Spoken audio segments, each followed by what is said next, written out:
நாம் ஒரு சரியான கணவரை தான் தேர்ந்தெடுத்துருக்குறோம் அப்படின்ற நம்பிக்கை எந்த காலகட்டத்தில் உங்களுக்கு வந்தது?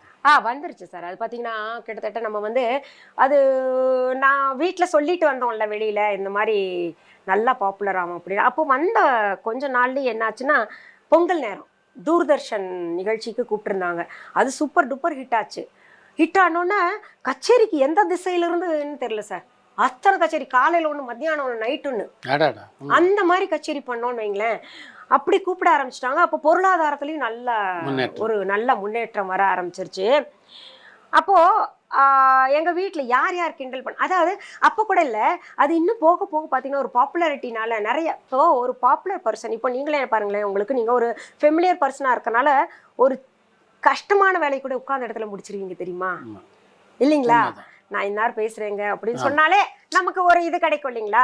அந்த மாதிரி காலகட்டம்லாம் வந்துருச்சுங்க. இப்போ நம்ம வீட்லயே ஏதாவது என் அம்மா வீட்டு சைட்லயோ ஏதாவது ஒரு இக்கட்டான சூழ்நிலையில் வரும்போது, நாங்க இன்னார் பேசுறோங்க, கொஞ்சம் சரி பண்ணிருங்க அப்படின்னா சரியாயிதுல அந்த பிரச்சனை. அப்போ அவங்களாம், டேங்கப்பா இவ்வளோ பெரிய ஆளு, பரவாயில்ல கரெக்டாக தான் இவன் செலக்ட் பண்ணியிருக்கா அப்படின்னு அவங்களாம் நினைக்கும் போது, இப்போ என்ன இருந்தாலும் வந்து அப்படி நினைக்கிறாங்க. இன்னொன்று பார்த்தீங்கன்னா, எங்கள் அம்மா சைடில் வந்து கொஞ்சம் இவர் வந்து தாராள மனசு, எது இருந்தாலும் வந்து எல்லாருக்கும் செய்யணும் அப்படின்ற ஒரு எண்ணம். அப்போ அவங்களுக்கெல்லாம் எங்கள் அம்மாவை சொல்லுவாங்க, எல்லாத்த விட இவர் நல்ல மனிதர் அப்படின்றப்பெல்லாம் சரியான பர்சன் தான் சூஸ் பண்ணியிருக்கோன்னு. இப்போ இதுக்கு ஒரு உதாரணம் சொல்லணும்னா, என் பெரிய பொண்ணு கல்யாணம் பண்ணுறதுக்கு மாப்பிள்ளை தேடும்போது ஒரே வார்த்தை சொல்லிட்டா, அப்பா மாதிரி யாராவது கிடைச்சா எனக்கு பாரு மாப்பிள்ளை. ஒரு மகளுடைய வாயில அது வர்றதுன்றது இல்லைங்களா? அவ சொன்னது இதுதான், அப்பா மாதிரி எனக்கு குணமுள்ள மாப்பிள்ளை வேணும், அப்படி தேடு நீ அப்படின்னு. அப்போ இது ஒன்று போதும் இல்லைங்களா நமக்கு?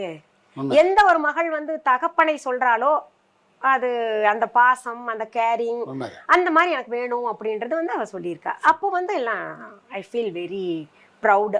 அது வந்து முன்னாடியே நினைக்காம நம்ம எப்படி ஒரு உட்கார்ந்த இடத்துல இருந்து ஒரு வேலையை முடிக்கிறோமோ அப்பவே பெரிய ஆளு, என் ஆளு பெரிய ஆளு, நம்ம பெரிய ஆளு அப்படின்ற மாதிரி ஒரு இதுதான்.